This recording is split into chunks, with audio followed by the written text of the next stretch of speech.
आप सुन रहे हैं जगत गुरु तत्वदर्शी संत रामपाल जी महाराज द्वारा लिखित पुस्तक जीने की राह। सुदामा जी पंडित थे।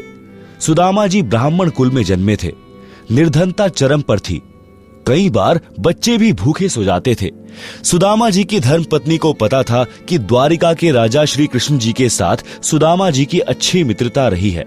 पत्नी ने बहुत बार कहा कि आप अपने राजा मित्र कृष्ण से कुछ धन मांग लाओ। सुदामा जी कहते थे कि पंडित का काम मांगना नहीं होता, परमात्मा के विधान को समझकर उसके अनुकूल जीवन यापन करना होता है। गरीब दास जी ने भी कहा है कि नट पेरना कांजर सांसी, मांगत है भटियारे, जिनकी भक्ति में लौ लागी, वो मोती देत उधारे। जो मांगे सो भड़ुआ कहिए, दर दर फिरे अज्ञानी, जोगी जोग संपूर्ण जाका, मांग न पीवे पानी। शब्दार्थ।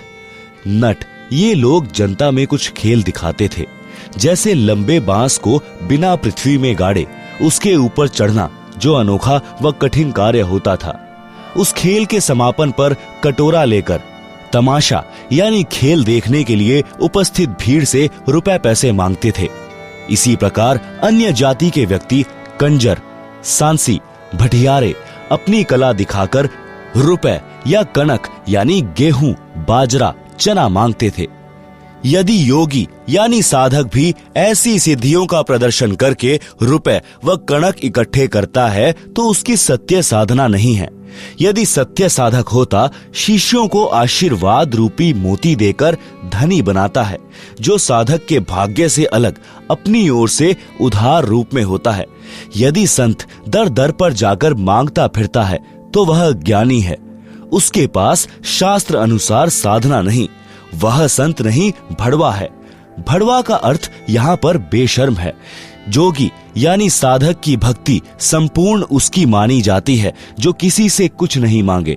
उसके उदाहरण में कहा है कि वह साधक और वस्तु तो छोड़ो, पानी भी मांग कर नहीं पीता। परंतु पत्नी के बार बार आग्रह करने पर विप्र सुदामा जी अपने मित्र श्री कृष्ण जी के पास चले गए। श्री कृष्ण जी ने उनका विशेष सत्कार किया। मुट्ठी भर चावल साथ लेकर गए थे, जो श्री कृष्ण जी ने चाव के साथ खाए, चरण तक धोए और कुशल मंगल पूछा तो पंडित सुदामा जी ने कहा कि हे भगवान, मुझे किसी वस्तु की आवश्यकता नहीं है, आपकी कृपा से ठीक निर्वाह हो रहा है। एक सप्ताह श्री कृष्ण जी के पास रुककर सुदामा जी घर को चल पड़े। एक बार भी नहीं कहा कि कुछ धन दे दो।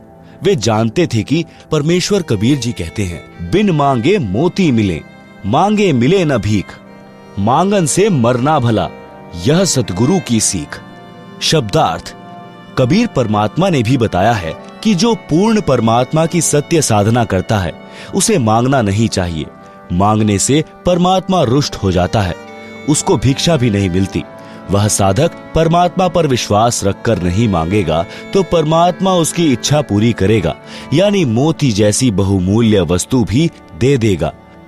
पूर्ण सद्गुरु यही शिक्षा देता है कि मांगने से तो व्यक्ति जीवित ही मर जाता है, मांगने से तो मरना भला है। भावार्थ आत्महत्या से नहीं है, यहाँ अपनी इच्छाओं का दमन करके मृतक बनकर रहने से है।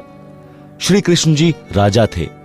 अपने मित्र की स्थिति को समझकर विश्वकर्मा जी को आदेश देकर एक सप्ताह में सुदामा जी का महल बनवा दिया तथा बहुत सारा धन भी दे दिया। पंडित सुदामा जी अपने धर्म कर्म पर डटे रहे, जिस कारण से उनको लाभ हुआ।